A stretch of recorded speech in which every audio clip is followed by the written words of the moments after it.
Hola, buenas a todos. Somos el grupo 92 de la Cátedra Julio Enrique Blanco. Biografía de Julio Enrique Blanco. Nació en Barranquilla, Colombia, el 17 de mayo de 1890. Estudió en los colegios León Octavo y Americano de su ciudad natal, en donde despertó su interés por el idioma inglés y por escritores clásicos de esta lengua. La librería Minerva fue una de las principales fuentes de lectura, donde leyó autores relacionados con la literatura, ciencia, filosofía en general y metafísica. La posición privilegiada de la ciudad permitió que estas obras literarias llegaran al puerto marítimo, que por la creciente inmigración europea permitió importar estas obras a una ciudad que ya se perfilaba como cosmopolita. Julio Enrique Blanco aportó al desarrollo educativo y cultural de Barranquilla, un hombre del Caribe que cultivó a profundidad su pensamiento crítico en dirección al horizonte y en absoluta simbiosis con una ciudad que le planteó consagrar su existencia al estudio de las ciencias y la filosofía. Percibió con claridad la importancia de la formación integral para jóvenes educados, es decir, una formación que involucrara los aspectos técnicos y científicos, pero también los que su mayoría denominó humanísticas.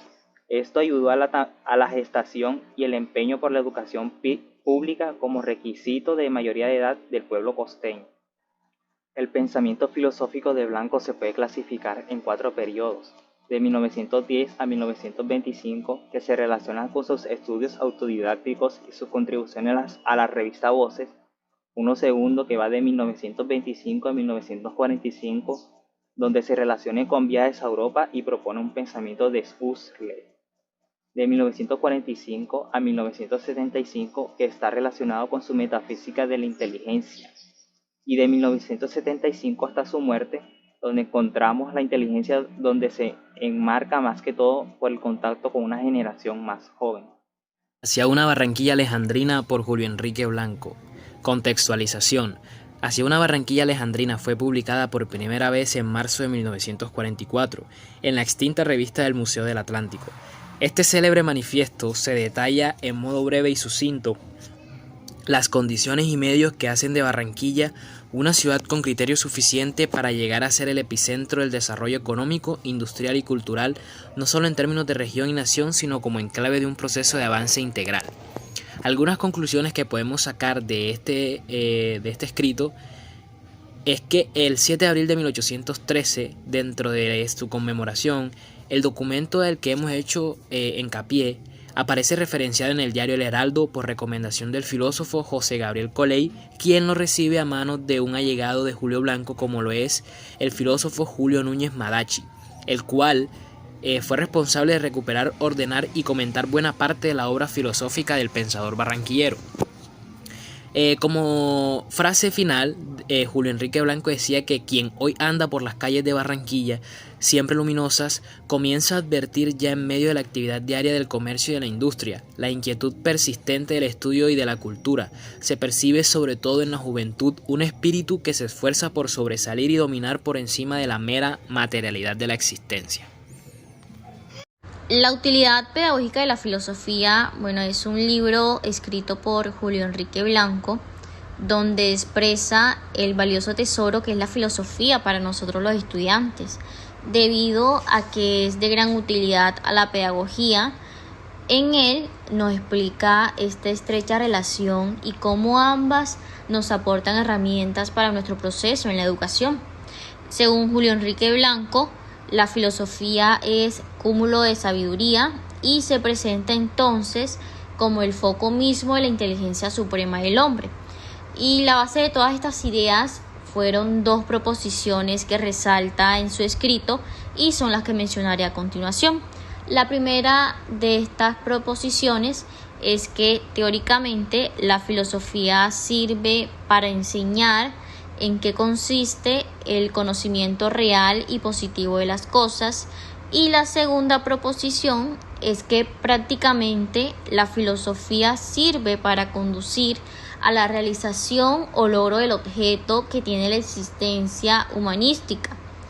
Sus argumentos más que todo los basa teniendo en cuenta a las ciencias especiales.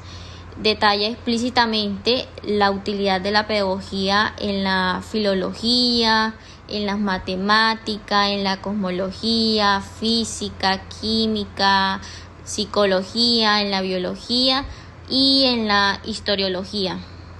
Historia de la Universidad del Atlántico. Como podemos saber, Julio Enrique Blanco fue fundador de nuestra querida alma mater, la Universidad del Atlántico. Julio Enrique Blanco percibió con mucha claridad la importancia de la formación general para los jóvenes educandos. ¿Qué podemos decir con esto? Que esto involucra aspectos técnicos y científicos, pero que también él, en su mayoría, los denominó humanísticos. Julio Enrique Blanco tenía clara la idea de que era necesario descentralizar los estudios universitarios, que en ese entonces estaban muy concentrados en la capital de la República, es decir, Bogotá. Entonces, asimismo, él comprendía que una ciudad como Barranquilla, que tenía una rápida expansión económica, requería de trabajadores que fueran profesionales y calificados, construidos en instituciones adecuadas, como universidades, quería profesionales. El 15 de junio de 1946 se creó legalmente la Universidad del Atlántico, por medio de la ordenanza número 42, expedida en aquel año por la Asamblea Departamental. El núcleo básico con el que se creó la Universidad del Atlántico estaba constituido por las facultades de Comercio y Finanzas, por Química y Farmacia, Ingeniería Química, la Escuela de Bellas Artes y el Castillo de Salgar.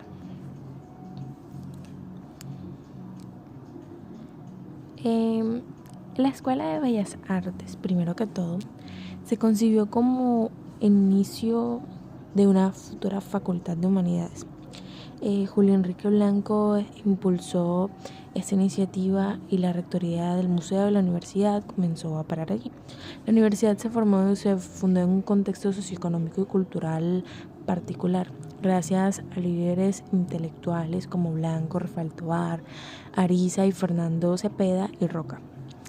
Hoy en día, actualmente la Universidad del Atlántico tiene alrededor de 24.000 estudiantes y claro que sí ofrece una amplia variedad de carreras de pregrado y programas de posgrado en varias ubicaciones. Como una universidad estatal. Génesis de un sueño. Carl Parrish fue un ingeniero que estuvo involucrado en gran parte del desarrollo urbanístico de Barranquilla junto con la compañía urbanizadora El Prado. En 1921 fue el encargado de construir el edificio principal. En un inicio este edificio funcionaba más que todo como una exposición comercial. Luego de un tiempo el edificio quedó sin uso, pasando a ser un hospital, lo cual fue rechazado por ser una zona residencial. Julio Enrique Blanco llega de Alemania en 1936 y en 1940 hace uso de este edificio fundando el Museo del Atlántico mediante la ordenanza de la Asamblea Departamental número 035 de 1940. El museo fue pensado como una obra que integraba la educación secundaria para alcanzar otra superior. Desde el museo se quería crear el ambiente necesario para el surgimiento de la educación superior, es decir, de la Universidad del Atlántico. Fue un proceso bastante difícil, sobre todo porque se trataba de una actividad pionera en la ciudad y en el departamento. La Universidad del Atlántico se fundó oficialmente bajo la ordenanza departamental número 42 de 1946. El núcleo básico del alma mater estaba constituido por la Facultad de Comercio y Finanzas, Química y Farmacia, Ingeniería Química y la Escuela de Bellas Artes. En 1946, Rafael Tovar Ariza es nombrado rector de la Universidad del Atlántico. Invita a Carlos Angulo Valdés, uno de los pioneros de la antropología en Colombia, para ser parte de la nómina de investigación. Transformaron el Museo del Atlántico en el Instituto de Investigaciones Etnológicas del Atlántico. Al mismo tiempo, este centro pasa a ser la Escuela de Bellas Artes. El músico Pedro Viaba es nombrado como docente y debió atender varias materias y cursos, lo cual le permitió comenzar un trabajo de formación de músicos que muy pronto presentarían por primera vez una ópera en Barranquilla. Alejandro Obregón fue profesor y director de la Escuela de Bellas Artes entre 1962 y 1963. Adicionalmente está su contribución en procesos que alimentarían la agenda del arte local y la insertarían en un circuito artístico a nivel nacional e internacional. Dentro de esa escena, Obregón participó como miembro trascendental del llamado Grupo de Barranquilla, que a mediados del siglo XX conformó junto con otros artistas.